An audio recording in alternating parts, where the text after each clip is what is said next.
মেয়েটি বললে, আমি বিষ খাবো স্যার, আমার আর ইচ্ছে করছে না বাঁচতে। আমি শুধালাম, কি হয়েছে তোমার? সাত সকালে এসব কী বলছো তুমি? মেয়েটি বললে, সত্যি বলছি স্যার, আমার আর এক ফোঁটাও ইচ্ছে নেই বাঁচার। আমি খুব উদ্বিগ্ন হয়ে শুধালাম, কি হয়েছে তোমার, বলবে তো? মেয়েটি বললে, মায়ের বয়সী এক মহিলাকে উলঙ্গ করে 4 জন ছেলে মিলে, আর বলতে পারবো না স্যার, নামতে নামতে কত নিচে নেমে গেছে সমাজটা দেখুন। আমার আর ইচ্ছে করছে না বেঁচে থাকতে।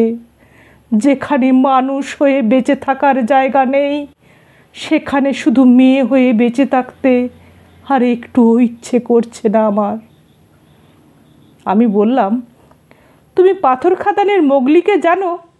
মোগলির কথা মনে আছে তোমার? মেয়েটি বললে, এখন আর মনে পড়ছে না কিছুই, কারো কথাই মনে পড়ছে না।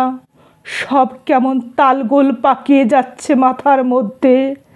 এখন শুধু একটাই রাস্তা খোলা আছে সামনে, প্রতিবাদের। শুধু একটাই রাস্তা খোলা আছে আমার। আমি বললাম, শোনো, পাথর খাদানের মোগলিরও মনে হয়েছিল তাই। পাহাড়ি নদীর জলে ডুবে বাঁচার যত স্বাদ আহ্লাদ সব এক নিমেষে নিঃশেষ করে দিতে চেয়েছিল সে, পারেনি। তাকে থামিয়ে দিয়েছিল নদী। নদী বলেছিল, এই মোগলি, মরে গেলে তো হারে গেলি, জল থাকে মাথা খাড়া করে ওঠ।